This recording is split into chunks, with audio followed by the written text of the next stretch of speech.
It's the ultimate Keanu showdown. Neo versus John Wick. Young Keanu versus old Keanu. But rest assured, one of these two, Neo or John Wick, is gonna be a sad Keanu by the time this fight is over. Now let's run down our two contestants and see what the tale of the tape tells us. Neo, or The One, or simply Thomas A. Anderson to his landlord, was a programmer working for a run-of-the-mill software company. By night, however, he was a prolific hacker who infiltrated company and government networks in order to sell off the secrets stashed there. One day he came across something known as the Matrix, but Neo was unable to find any definitive answer on what that was. He believed that whatever this Matrix was, it was tied to his own feeling that there was something wrong with the world. In a quest for answers, Neo undertook a search for one of the world's most dangerous terrorists, a man simply known as Morpheus. His search leads him to make contact with Trinity, or Carrie-Anne Moss with a leather fetish, and this encounter inevitably leads him to Morpheus and his discovery that all reality is nothing but a digital construct created by intelligent machines. The purpose of the Matrix was to give human minds something to occupy themselves with, while machines harvested the bioelectrical energy of their physical bodies, which makes absolutely zero sense, but that's okay because cool gunfights. Soon Neo is embracing his newfound identity as a freedom fighter, even if this is a fight to free people from a normal life in present-day modern Earth and awaken them to a post-apocalyptic hellscape where machines are constantly trying to rip them to pieces. Oh, and everybody eats goo soup, which we're pretty sure is dead people, by the way, because did you see a single farm outside the Matrix in any of the movies? Yeah, we didn't think so. So Neo literally becomes a god in between the first and second movies, and at that point, the Wachowskis realize that you can't have a protagonist become godlike at the start of a trilogy because then nothing is a challenge to him, and the entire Matrix series pretty much goes off the rails. What's important to us, though, is Neo's powers, as that'll be what John Wick will be contending with. First, inside the Matrix, Neo is practically God. With his ability to edit the very source code of the Matrix, Neo can twist and spin reality as he wishes,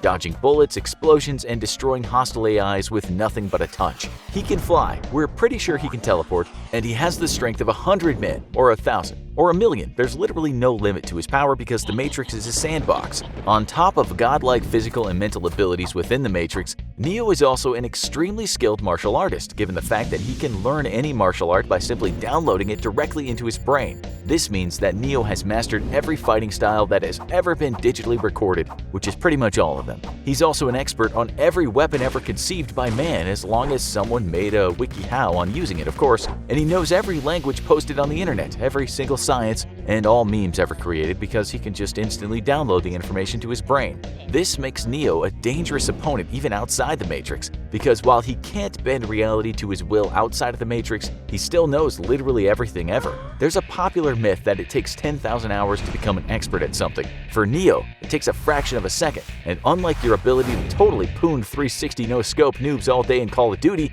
Neo's knowledge actually has useful applications in the real world. So if John Wick thought this fight was going to be easier outside of the Matrix, think again. John Wick is basically Neo without godlike powers and with a beard. Growing up in the former Soviet Union or a small Mexican village, depending on if you think the movies or the comic books are canon, John was destined to become a top assassin. Unlike most protagonists, John Wick's exact backstory is a bit vague, but it's believed that at some point he joined the US Marines, likely early on in life, before being groomed to become an assassin and work for the Continental, a club for all the cool assassins, no nerd assassins allowed. John's reputation quickly grew as he took on more and more dangerous assignments, earning the nickname of the Boogeyman. John would eventually join up with a Russian outfit known as the Tarasov Mob, becoming its leader's top hitter. John worked for many years until one day he met a girl named Helen and fell in love with her. Wishing to live a quiet civilian life, John Wick asked his boss to release him from service. A deal was struck. John would have to accomplish one impossible task and then be free to live his life as he wished. Write just one good episode of The Mandalorian. Go kill all of Viggo Tarasov's rivals in just one night. With a little help from his friends, John managed to accomplish the feat, and soon he was living the simple life with his beloved Helen, until tragically cancer claimed her life. Helen left John with a farewell gift though, a small beagle named Daisy. When Viggo Tarasov's son ends up killing Daisy, John goes Super Saiyan and kills literally everybody ever.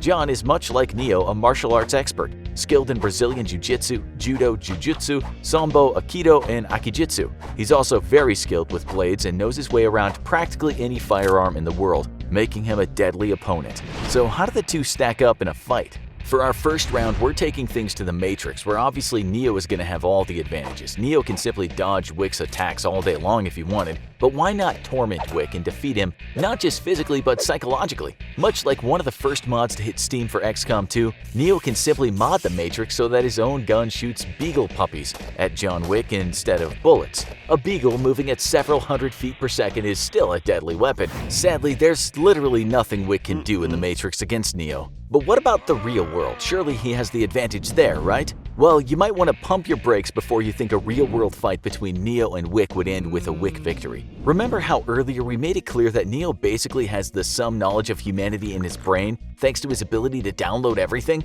Well, Wick might be a martial arts and gun expert, but Neo's own proficiency is light years ahead of Wick's. Sure, Wick has real-world experience, but Neo has something even better: simulated experience. While jacked into the Matrix or a training digital construct, Neo can gain a form of super intelligence known as speed intelligence. This means that Neo is basically able to frame jack his mind so that he experiences time in a digital world at hundreds or even thousands of times faster than time flows in the real world. So while John Wick has been a top assassin for 30 years or so, Neo could have been practicing this fight for tens of thousands of years simply by jacking into a training program and frame jacking his brain. Experience is firmly on Neo's side because John Wick will have lived only one lifetime as a super assassin, while Neo will have lived thousands of lifetimes in his digital training world, which is capable of fully simulating every single aspect of real life. Such accurate and detailed simulations means that Neo's fake virtual experience is just as effective as Wick's real-world experience. Wick's one advantage over Neo is his physical fitness though,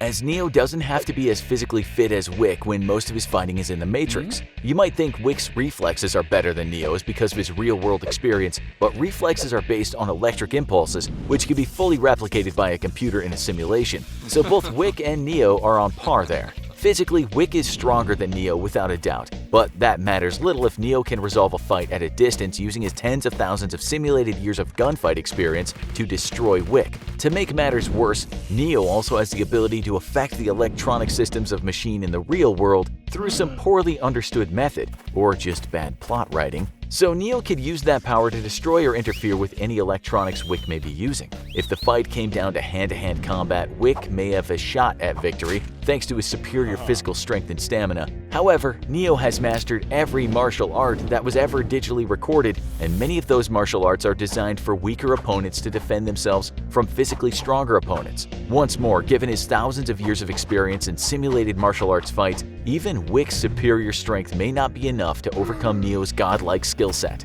In the end, we're declaring Neo a winner, because when your brain is literally a supercomputer, it's like playing at life with cheat codes enabled. But Neo and Wick have one opponent that neither can defeat, and that's Keanu Reeves. Not only are both Neo and Wick constructs in Keanu's head, mere fictions in his imagination, but Keanu is basically the best at everything IRL. Seriously, he's the nicest guy in Hollywood by far, the most respectful, and he learned every single martial art and gun skill that he ever needed to know for both the Matrix and John Wick movies. Keanu has been an undercover Chuck Norris this whole time, because the true master always keeps his strength secret.